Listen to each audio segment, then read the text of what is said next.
Hi every one, all of you good morning. Indira Gandhi open യൂണിവേഴ്സിറ്റിയുടെ MPS 003 എന്ന course കോഡിലുള്ള വിദ്യാർത്ഥികൾക്ക് വേണ്ടിയിട്ട് അവരുടെ സെക്കൻഡ് യൂണിറ്റിലേക്കാണ് ഇന്ന് നാം നോക്കുന്നത്. സെക്കൻഡ് യൂണിറ്റിൽ അതിൻ്റെ ചാപ്റ്റർ നെയിം ഇതാണ്. Unit name debate on models of development എന്നുള്ളതാണ്. ആ ഒരു ചാപ്റ്റർ ഓറിയൻറ്റഡ് ആയിട്ട് പഠിക്കേണ്ടത് പ്രധാനമായിട്ടും nationalisation, planning, industrial relation, political debate, അങ്ങനെയുള്ള കുറച്ച് കാര്യങ്ങളാണ്. അപ്പോൾ അതുമായി ബന്ധപ്പെട്ട ഒരു ആമുഖം എന്ന രീതിയിൽ എന്താണെന്ന് നോക്കാം. Okay, you see in democracy it is an essential prerequisite to have an ideal model of development. The formulation and implementation of policies greatly depend on the model of development adopted for this purpose. അതായത് models of development എന്ന് ഉദ്ദേശിക്കുമ്പോഴേക്കും ഒരു രാഷ്ട്രം ആധിപത്യത്തിൻ്റെ അടിമത്വത്തിൽ നിന്നും മോചിതമായതിനു ശേഷം സ്വന്തമായി വികസനത്തിൻ്റെ പാതയിലേക്ക് അതിനു വേണ്ടിയിട്ടുള്ള രീതിശാസ്ത്രം രൂപപ്പെടുത്തിയെടുക്കുന്നതിൻ്റെ ഭാഗമായാണ് ഡെമോക്രസി, ജനാധിപത്യം. അപ്പോൾ ജനാധിപത്യ പ്രക്രിയയിൽ വളരെ അത്യാവശ്യമായിട്ടുള്ള ഒരു ഘടകമാണ് ഡെവലപ്മെൻ്റൽ മോഡൽസ് എന്ന് പറയുക. അപ്പോൾ ഏത് രീതിയിലായിരിക്കണം രാഷ്ട്രം വളരേണ്ടത്, അതിനുവേണ്ടി എന്ത് മോഡലാണ് സ്വീകരിക്കേണ്ടത് എന്നുള്ളത്. അപ്പോൾ അതിലേക്ക് വേണ്ടിയിട്ട് the formulation and implementation of policies greatly depend on the model of development and adopted for this purpose. ആ രാഷ്ട്രം സ്വീകരിക്കുന്ന നയങ്ങൾ എന്തെല്ലാം, സാമ്പത്തിക നയങ്ങൾ, അവർ രൂപീകരിക്കുന്ന അവിടുത്തെ വികസന മാതൃകകൾ, ഇതെല്ലാം ഈ ഒരു പർപ്പസിൻ്റെ, ആ ഡെവലപ്മെൻ്റ് എന്ന പർപ്പസിന് വേണ്ടി അഡോപ്റ്റ് ചെയ്യുന്ന ആ ഒരു രീതിശാസ്ത്രത്തിനെ ആശ്രയിച്ചിരിക്കുമെന്ന് പറയാം. അപ്പോൾ പോളിസീസ് ഇമ്പോർട്ടൻ്റ് ആണ്. അപ്പോൾ ഏത് പോളിസിയാണ് രാഷ്ട്രത്തെ മുന്നോട്ട് നല്ല രീതിയിൽ വികസനത്തിലേക്ക് നയിക്കുന്നത് എന്നുള്ളതിനെ സംബന്ധിച്ചുള്ള ചർച്ചകൾ ഇന്ത്യൻ പൊളിറ്റിക്കൽ ആൻഡ് ബിസിനസ് സർക്കിൾസിൽ കാലാകാലങ്ങളായിട്ട് നടന്നു പോരുന്നുണ്ട്. അതായത് ഇൻഡിപെൻഡൻസ് ലഭ്യമായ സമയം മുതൽ, കോൺസ്റ്റിറ്റ്യൂഷന് രൂപം കൊടുത്ത സമയം മുതൽ ഇന്നും ഇതുമായി ബന്ധപ്പെട്ട് ഇനിയും തുടർന്നുള്ള ഫ്യൂച്ചർ എങ്ങനെയായിരിക്കണം.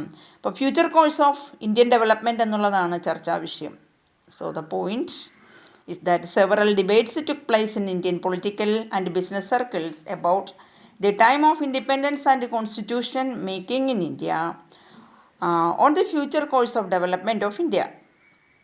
In fact, the very concern of India's survival as a single entity was foremost in the minds of its founders. The purpose of evolving an ideal pattern was not only to safeguard the democratic principles but also create necessary social and political conditions to ensure an overall development. അപ്പോൾ ഇവിടെ Indian ഡെവലപ്മെൻറ്റിനെ സംബന്ധിച്ചുള്ള debate India സ്വതന്ത്രമായ സമയം മുതൽ ഓരോരോ കാലഘട്ടങ്ങളിലായിട്ട് കൂടുതൽ വികസനത്തിൻ്റെ കുതിപ്പുമായി മുന്നേറുന്നതിന് വേണ്ടിയുള്ള ഡിബേറ്റ് എല്ലാം അന്നും നടന്നിട്ടുണ്ട്, ഇപ്പോഴും നടക്കുന്നുണ്ട്. അപ്പോൾ ഇതെല്ലാം തന്നെ നടക്കുന്നതിൻ്റെ പ്രധാന ഉദ്ദേശം എന്താണ്? ഇന്ത്യക്ക് അതിജീവനം ആവശ്യമാണ്.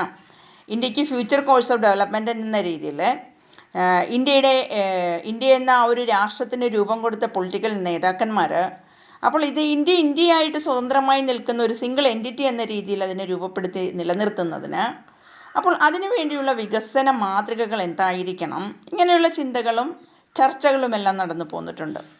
So the purpose of evolving an ideal pattern was not only to safeguard the democratic principles. അപ്പോൾ ഇത്തരത്തിലുള്ള ഡിബേറ്റ്സ് ഇവിടെ നടത്തി പോകുന്നതിൻ്റെ പ്രധാന ഉദ്ദേശം എന്ന് പറയുന്നത് എന്ത് തന്നെയാണ്? നമ്മുടെ രാഷ്ട്രത്തിൻ്റെ ജനാധിപത്യ മര്യാദകൾക്കനുസരിച്ചുള്ള നയങ്ങളും നിയമങ്ങളും അതെല്ലാം ഉയർത്തിപ്പിടിക്കുക, അതിനെ നിലനിർത്തുക, അതിനോടൊപ്പം തന്നെ നമ്മുടെ രാഷ്ട്രത്തിൻ്റെ വികസനത്തിന് ആവശ്യം വേണ്ട സാമൂഹികവും രാഷ്ട്രീയവുമായ വ്യവസ്ഥാപിതമായ അതിനുവേണ്ട അന്തരീക്ഷം ഇവിടെ ഉറപ്പാക്കുക എന്നതും അത്യന്താപേക്ഷിതമായ ഘടകമായിരുന്നു. So the purpose of evolving an ideal pattern was not only to safeguard the democratic principles but also to create necessary social and political conditions to ensure and overall development. The debates on the issues of development were complex and diverse, ranging from land policies to the industrial development and planning. അപ്പോൾ development എന്ന ഇഷ്യൂസും അതിനെപ്പറ്റിയുള്ള ചർച്ച ഇത് വളരെ നാളുകളായിട്ട് ഇവിടെ നടക്കുന്നതാണ്. വ്യത്യസ്ത തലങ്ങളിൽ, വ്യത്യസ്ത മാതൃകകളിൽ ചർച്ച നടക്കുന്നുണ്ട്. അപ്പോൾ അതുകൊണ്ട് തന്നെ ഇവിടെ ഉണ്ടാവേണ്ട വികസനത്തിന് വേണ്ട രീതിയിലുള്ള ലാൻഡ് പോളിസീസ്, ഇൻഡസ്ട്രിയൽ ഡെവലപ്മെൻറ്റ്, അവയെല്ലാം തന്നെ ഏത് തരത്തിലായിരിക്കണം, ആസൂത്രണം എങ്ങനെയായിരിക്കണം, ഇവയുമായി ബന്ധപ്പെട്ട ചർച്ചകളാണ് ഇവിടെ നടത്തി പോന്നിട്ടുള്ളത് എന്ന് പറയാം. വികസനത്തിന് വേണ്ടിയുള്ള ആ ഒരു ബാക്ക്ഗ്രൗണ്ടിലേക്ക് നമുക്കൊന്ന് ചിന്തിക്കാം. Then it has been seen in previous unit that about the time of independence, three broad stream of thinking on India's socio-economic development crystallized. Capitalist industrialization with minimal state control and support, socialist industrialization under state guidance, and Gandhian view of Sarvodaya philosophically based on the district of state power. അപ്പോഴെന്താണ്, independence ലഭ്യമാകുന്ന ആ ഒരു period, ആ ഒരു previous ചാപ്റ്ററിലൂടെ നാം കണ്ടതാണ്. 3 വളരെ ബ്രോഡായിട്ടുള്ള, വിശാലമായിട്ടുള്ള സ്ട്രീം ഓഫ് തിങ്കിങ് ആണ് ഇന്ത്യയുടെ സോഷ്യോ എക്കണോമിക് ഡെവലപ്മെൻറ്റുമായി ബന്ധപ്പെട്ടിട്ട് ഇവിടെ ആശയങ്ങൾ സംഭാവന നൽകിയത്. അതിൽ ഒന്നാമത്തേത് ക്യാപിറ്റലിസ്റ്റ് ഇൻഡസ്ട്രിയലൈസേഷൻ.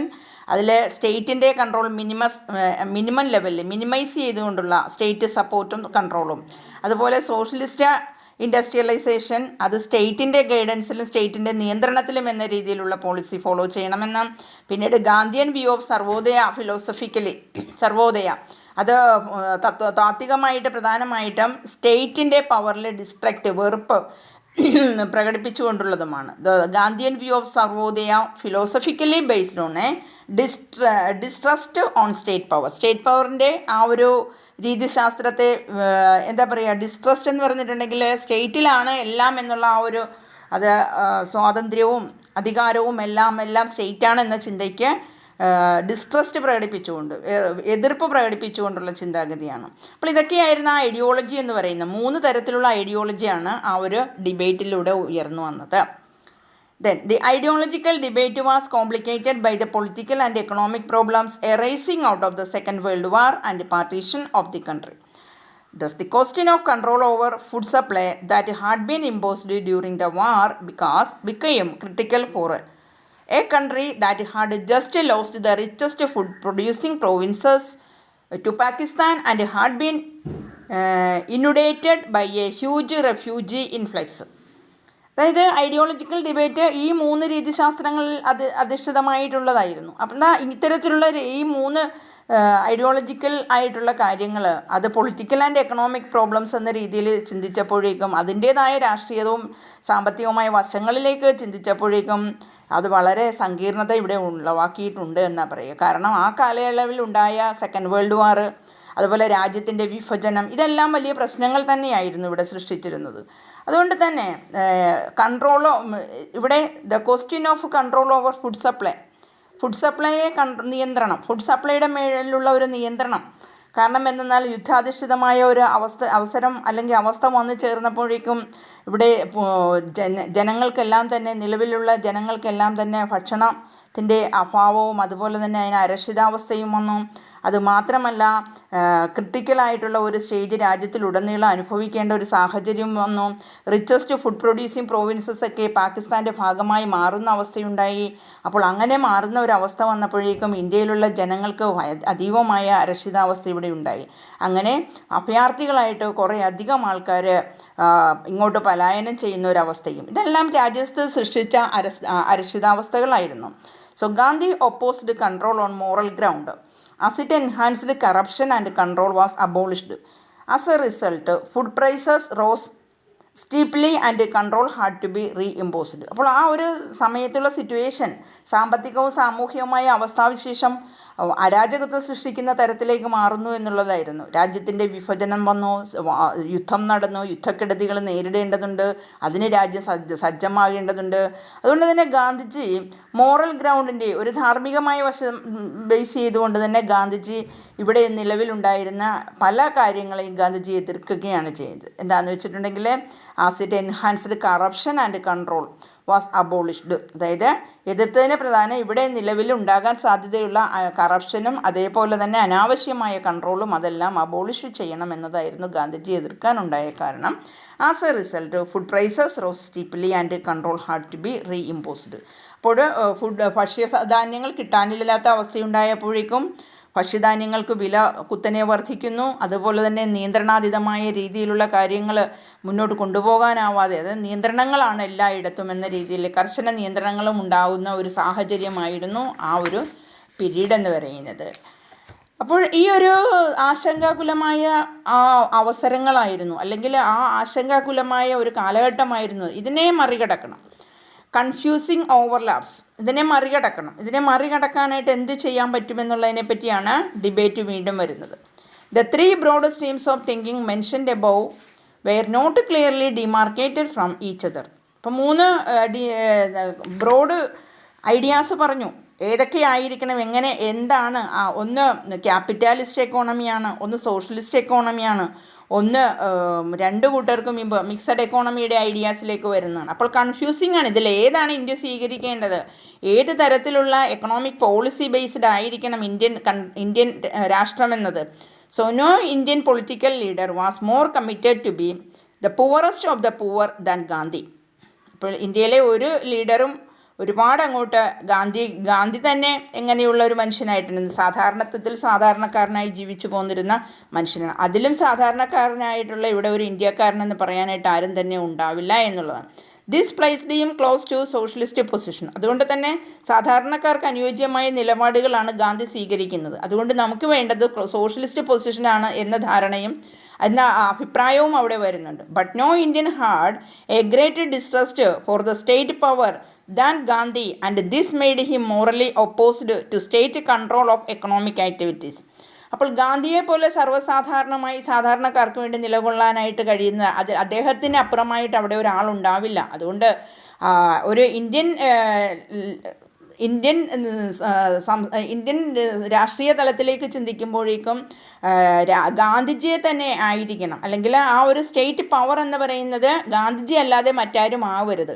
അങ്ങനെ ആയിട്ടുണ്ടെങ്കിൽ മറ്റുള്ളവരുടെ എതിർപ്പിന് വിധേയമാകും. അപ്പോൾ മറ്റുള്ളവർ ധാർമ്മികമായി എതിർക്കും. അപ്പോൾ സ്റ്റേറ്റ് കൺട്രോൾ എക്കണോമിക് ആക്ടിവിറ്റീസിൽ ജനങ്ങളുടെ സാമ്പത്തിക പ്രവർത്തനങ്ങളിലെ സർക്കാരിൻ്റെ ഭാഗത്തു നിന്ന്, ഗവൺമെൻറ്റിൻ്റെ ഭാഗത്തു നിന്നുള്ള നിയന്ത്രണം ഉണ്ടാകാനൊട്ട് പാടില്ല.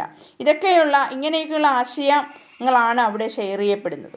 അപ്പോൾ ഈ അഭിപ്രായങ്ങളെല്ലാം ഇവിടെ വന്നപ്പോഴേക്കും this made him a favourite of Indian capitalist class.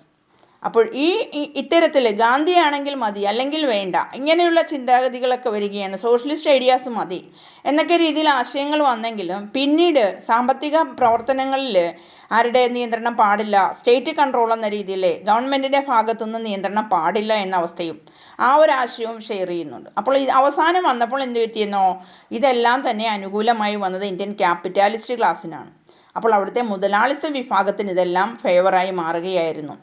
The Indian capitalist rejected Gandhi's stress on the small and cottage industries which according to them might be temporarily accommodated but only for meeting the problem of unemployment in the country.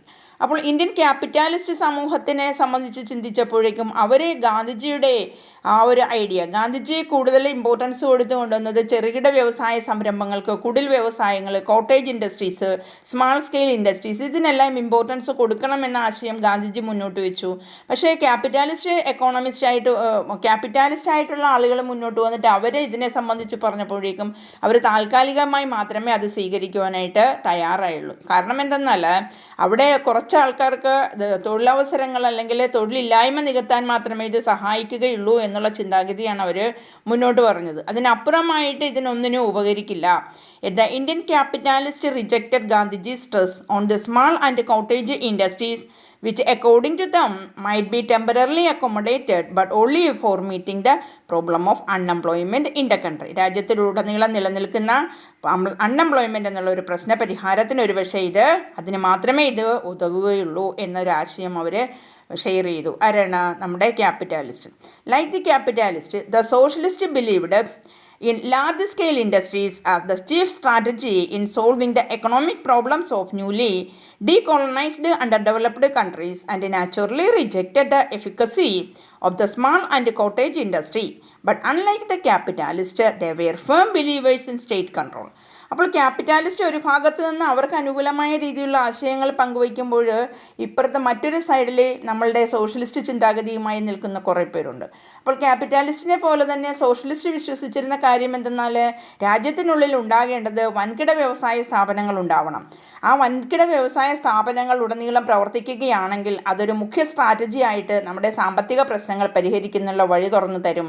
അങ്ങനെ ഇവിടെയുള്ള ഡീകോളനൈസ് ചെയ്യപ്പെട്ട നമ്മുടെ അവികസിത രാജ്യങ്ങൾക്ക് ഇന്ത്യയെ പോലുള്ള ഇപ്പോൾ ഒരു എന്താ പറയുക വികസനത്തിൻ്റെ ആ ഒരു മാർഗത്തിലേക്ക് കടക്കണമെന്നും കുതിക്കണമെന്നും ആഗ്രഹിക്കുന്ന ഇന്ത്യയെ പോലുള്ള രാജ്യത്തിന് സ്വാഭാവികമായിട്ടും ഈ ഒരു ആശയമായിരിക്കും നല്ലത്. അതുകൊണ്ട് വലിയ വലിയ വ്യവസായ സ്ഥാപനങ്ങൾക്ക് രൂപം കൊടുക്കുവാനായിട്ട് ഇന്ത്യ ശ്രദ്ധിക്കേണ്ടതുണ്ട് എന്ന ആശയമായിരുന്നു സോഷ്യലിസ്റ്റ് ചിന്താഗതിക്കാർ മുന്നോട്ട് വെച്ചത്. And naturally rejected the efficacy of small and cottage industry. അതുകൊണ്ട് തന്നെ അവരെന്തിനെ എതിർക്കുന്നവരാണ്? അവർ കോട്ടേജ് ഇൻഡസ്ട്രീസിനെയും സ്മാൾ സ്കെയിൽ ഇൻഡസ്ട്രീസിനെയും എല്ലാം തന്നെ അതെത്രത്തോളം ഇവിടെ ഗുണകരമാകും എന്നുള്ളതിനെപ്പറ്റി അവർക്ക് ഒരു വിശ്വാസമില്ലാത്തതുകൊണ്ട് അതിനെ എതിർത്തുകൊണ്ട് ക്യാപിറ്റാലിസ്റ്റിൻ്റെ ചിന്താഗതിക്ക് അതീതമായി അവർ തീർച്ചയായിട്ടും സ്റ്റേറ്റ് കൺട്രോളിൻ്റെ ആ ഒരു ആവശ്യകതയെ ഊന്നൽ കൊടുക്കുന്നവരായിരുന്നു ഇവർ. Unlike the capitalist socialist thinkers, they were the firm believers in state control. Okay, അപ്പോൾ ഇങ്ങനെ ഡിബേറ്റ് അവിടെ ഇവിടെയൊക്കെ നടക്കുന്നുണ്ട്. സ്റ്റേറ്റ് കൺട്രോളിൻ്റെ അടിസ്ഥാനത്തിലുള്ള ഒരു പോളിസിയാണോ രാജ്യത്തിന് ഉപകരിക്കുന്നത്, അതോ ക്യാപിറ്റാലിസ്റ്റ് ആ ഒരു രീതിയിലുള്ളതാണോ? അപ്പോൾ ഇങ്ങനെയുള്ള ഡിബേറ്റ് മുന്നോട്ട് പോയിക്കൊണ്ടിരിക്കുന്നതിനിടയിൽ a part of this debate concerned the traditional socialist policy of nationalism as had been implemented in the Union Soviet Socialist Republics. Nehru utterances before independence and his installation as the Prime Minister of Government of Independent India raised a certain alarm among the Indian capitalists. The same reason combined with the rise of militancy among the industrial working class in India raised critical questions about industrial relations. The Indian capitalists naturally did not like trade unionism and state support to the cause of labor. Gandhi supported trade unionism as long as it worked in amity with the owners of industries and set aside the philosophy of class contradiction.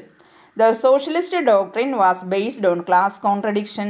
This made it possible for the industrial capitalists of India to use Gandhi's name in aid of their position. അപ്പോൾ ഇവിടെ ചർച്ചകളും ഇതെല്ലാം നടക്കുകയാണ്. വികസനത്തിനെ base ചെയ്തുള്ള ചർച്ചകൾ പല തലങ്ങളിൽ രാഷ്ട്രത്തിൻ്റെ പല പൊളിറ്റിക്കൽ മേഖലകളിലൊക്കെ തന്നെ നടക്കുകയാണ്. അപ്പോൾ ഇങ്ങനെ ഡിബേറ്റ് മുന്നോട്ട് പോകുന്നതിനിടയിൽ അതിൻ്റെ ആ ഒരു വഴിത്തിരിവ് ട്രഡീഷണലായിട്ടൊരു സോഷ്യലിസ്റ്റ് പോളിസിയാണോ ദേശീയവൽക്കരണത്തിന് ആവശ്യമെന്ന രീതിയിൽ വരികയാണ്. അപ്പോൾ ഒരു ദേശീയവൽക്കരണം ഒരു രാഷ്ട്രത്തിൻ്റെ മുന്നോട്ടുള്ള പ്രയാണത്തിന് സോവിയറ്റ് റഷ്യ സ്വീകരിച്ച മാതൃക ഇന്ത്യക്ക് ചെറിയ രീതിയിൽ സ്വാധീനിച്ചിട്ടുണ്ടായിരുന്നു. അപ്പോൾ സോഷ്യലിസ്റ്റ് പോളിസി ഓഫ് നാഷണലൈസേഷൻ അത് ഇംപ്ലിമെൻ്റ് ചെയ്തത് സോവിയറ്റ് യൂണിയനാണ്, സോവിയറ്റ് റിപ്പബ്ലിക്സ്. അപ്പോൾ ഈ ഒരു പോളിസി അവിടെ എന്ത് റിസൾട്ടാണ് ഉണ്ടാക്കിയത് എന്ന് നോക്കിക്കാണുവാനായിട്ട് ഇന്ത്യക്ക് സാധിച്ചിട്ടുണ്ട്. അപ്പോൾ Nehru's utterances before independence and his installation as the prime minister of government of independent India raised a certain alarm among the Indian capitalist. അപ്പോൾ ഇന്ത്യൻ ക്യാപിറ്റാലിസ്റ്റിൻ്റെ ഇടയിൽ ചെറിയൊരു അലമുറ എന്ന രീതിയിൽ ഈ ഇന്ത്യയിലെ ആ സമയത്ത് ഇൻഡിപെൻഡൻസ് സ്വാതന്ത്ര്യം ലഭ്യമായതിനു ശേഷം പ്രൈം മിനിസ്റ്റർ ആയതാരാണ്? നെഹ്റുവാണ്. അപ്പോൾ നെഹ്റു സ്ഥാനം ഏറ്റെടുത്തു. നെഹ്റു ഇൻഡിപെൻഡൻസിന് ശേഷം ഇന്ത്യയുടെ പ്രധാനമന്ത്രി എന്ന രീതിയിലുള്ള സ്ഥാനം ഏറ്റെടുത്തതിന് ശേഷം വന്നപ്പോഴേക്കും ആ സമയത്ത് ഇവിടെ ഉണ്ടായിരുന്ന ഇന്ത്യൻ ക്യാപിറ്റലിസ്റ്റ് എല്ലാവരും കൂടി അലമുറ കൂട്ടുകയാണ്. ഇവിടെ വേണ്ടത് അവർക്ക് കൂടി അനുകൂലമായ ഒരു സാമ്പത്തിക സമ്പ്രദായം ആയിരിക്കണം, അതിന് പറ്റുന്നൊരു വ്യവസ്ഥയായിരിക്കണം ഇവിടെ കൊണ്ടുവരേണ്ടത് എന്ന് അവർ അലമുറയിടുന്നുണ്ട്. അതേ കാരണം കൊണ്ട് തന്നെ അവർ എന്താണ് പറയുന്നത് വെച്ചിട്ടുണ്ടെങ്കിൽ ഇൻഡസ്ട്രിയൽ വർക്കിംഗ് ക്ലാസ് ഇന്ത്യയിലുണ്ട്, ആ ഇൻഡസ്ട്രിയൽ വർക്കിംഗ് ക്ലാസ്സിനെ അവർക്ക് ഇൻഡസ്ട്രിയൽ വർക്കിംഗ് ക്ലാസ്സിൻ്റേതായ രീതിയിൽ ഇടപെടാൻ അവസരങ്ങൾ ഉണ്ടാവണം, അതിനുള്ള സ്വാതന്ത്ര്യം ഉണ്ടാവണം. ഇന്ത്യൻ ക്യാപിറ്റാലിസ്റ്റ് സ്വാഭാവികമായിട്ടും ട്രേഡ് യൂണിയനിസത്തിനെ അവർ അനുകൂലിക്കുന്നില്ല. അതേപോലെ തന്നെ സ്റ്റേറ്റിൻ്റെ പോളിസീസിനെ അവർക്ക് അത്ര കണ്ട് പ്രിയമല്ലായിരുന്നു. അപ്പോൾ ഗാന്ധിജി ട്രേഡ് യൂണിയൻസിനെ സപ്പോർട്ട് ചെയ്തുകൊണ്ടാണ് ആ സമയത്ത് പ്രവർത്തിച്ചു പോന്നിരുന്നത്. കാരണം എന്തെന്നാൽ ഇൻഡസ്ട്രീസിൻ്റെ ഓണേഴ്സ് അതേപോലെ തന്നെ ഇവിടെ പ്രവർത്തിക്കുന്നവരും വർക്ക് ചെയ്യുന്നവരുമായി ബന്ധപ്പെട്ട് അവർ തമ്മിലൊരു ടൈപ്പ് ഉണ്ടാവണം. അവിടെ ഒരു ക്ലാസ് കോൺട്രഡിക്ഷൻ ഉണ്ടാവാനുള്ള സാധ്യതയുണ്ട്. അപ്പോൾ അതിനെ പരിഹരിക്കണം എന്നുണ്ടെങ്കിൽ, ആ ക്ലാസ് കോൺട്രഡിക്ഷൻ ഇല്ലാതെ മുന്നോട്ട് പോകണം എന്നുണ്ടെങ്കിൽ ട്രേഡ് യൂണിയൻ ഇടപെടേണ്ടതായിട്ട് വരുമെന്ന ചിന്താഗതിയിൽ തന്നെയാണ് പോയിരുന്നത്. അപ്പോൾ ഇവിടുത്തെ സോഷ്യലിസ്റ്റ് ഡോക്ട്രിൻ അത് ക്ലാസ് കോൺട്രഡിക്ഷനെ അടിസ്ഥാനപ്പെടുത്തിക്കൊണ്ടുള്ളതായിരുന്നു. ഇത് ഇൻഡസ്ട്രിയൽ ക്യാപിറ്റാലിസ്റ്റിന് ഇന്ത്യയിലെ തീർച്ചയായിട്ടും ഗാന്ധിയുടെ നെയിമും അവരുടെ പൊസിഷനും, ഗാന്ധിയുടെ name in aid of their position, അവരുടെ ആ ഒരു നിലവിലുള്ള സ്ഥിതിയെ നിലനിർത്തുവാനും ഗാന്ധിജിയുടെ നെയിമും കൂടി ചേർത്തുകൊണ്ടുള്ള ഒരു രീതിയിലേക്ക് വളർത്തിക്കൊണ്ടുവരുവാൻ സഹായകമാകുന്നു എന്നുള്ളതായിരുന്നു. It was only on the question of land reforms that the broadest amount of national consensus has been reached. അപ്പോൾ ഒരു പൊതുധാരണ, ഒരു പൊതുബോധ്യം ജനങ്ങളുടെ ഇടയിൽ ഒരൊറ്റ ചോദ്യം ഏതിനെ സംബന്ധിച്ചാണ് ഉയർന്നത്? Land reforms. അതെങ്ങനെയാണ്? അതിൻ്റെ ആശയം എന്താണ്? അത് ഏത് തരത്തിലാണ്? ജനങ്ങൾക്ക് എത്രത്തോളം അതുകൊണ്ട് അനുകൂലത വരുന്നു എന്നുള്ളതിനെപ്പറ്റി. So this was partly because permanent settlement of land did not encompass the entire country. അതായത് പെർമനൻറ്റ് സെറ്റിൽമെൻറ്റ് ഓഫ് ലാൻഡ് എന്നുള്ള ആ ഒരു ലോ അവിടെ കൊണ്ടുവന്നെങ്കിലും അത് രാജ്യം മുഴുവനും ഇപ്പോഴും അത് നടപ്പിലായിട്ടുണ്ടായിരുന്നില്ല. അതുകൊണ്ട് തന്നെ അതൊരു തടസ്സമായിട്ട് നിലനിൽക്കുകയായിരുന്നു. അപ്പോൾ കുറച്ച് ഭാഗം ആർക്കായിട്ട് കൈമാറി? പാകിസ്ഥാന് കൈമാറി, അതേപോലെ തന്നെ ഈസ്റ്റ് ബംഗാളിന് കൈമാറി. അങ്ങനെയൊക്കെ വന്നപ്പോഴുള്ള ചില ഇഷ്യൂസ് ഉണ്ടായിരുന്നു. Yet jagirdari and other intermediate right owners in the rest of British India were unhappy about the new trend. അപ്പോൾ ഇങ്ങനെ പുതിയ ഈ ഒരു ലാൻഡ് റിഫോംസുമായി ബന്ധപ്പെട്ടിട്ടുള്ള ആ ഒരു ട്രെൻഡ് വന്നപ്പോഴേക്കും അത് അവിടെയുള്ള ചില വിഭാഗത്തിനൊട്ടും തന്നെ അനുകൂലം ആയിരുന്നില്ല. ആ ചിന്തയോട് അവർക്ക് യോജിപ്പ് ഉണ്ടായിരുന്നില്ല. അപ്പോൾ കൺഫ്യൂസിങ് ആണ്, എന്താണ് ഇന്ത്യക്ക് അനുകൂലമായിട്ടൊരു പോളിസി എടുക്കേണ്ടത് എന്നുള്ള ഒരു ആശയക്കുഴപ്പത്തിൽ നിൽക്കുന്ന തരത്തിലാണ് നമ്മളിവിടെ ഈ ഒരു ഭാഗത്തിലൂടെ കടന്നു പോകുമ്പോൾ മനസ്സിലാക്കാൻ സാധിക്കുക. അപ്പോൾ ഇതിൻ്റെ അടുത്ത ഭാഗം നെക്സ്റ്റ് വീഡിയോ ക്ലാസ്സിലൂടെ നിങ്ങൾക്ക് പ്രൊവൈഡ് ചെയ്യാം. ഓക്കെ, അപ്പോൾ ക്ലാസ് ആദ്യമായി കേൾക്കുന്നവരൊന്ന് സബ്സ്ക്രൈബ് ചെയ്യുക, ലൈക്ക് ആൻഡ് കമൻറ്റ് ചെയ്യാൻ ശ്രദ്ധിക്കുക. Okay, thank you.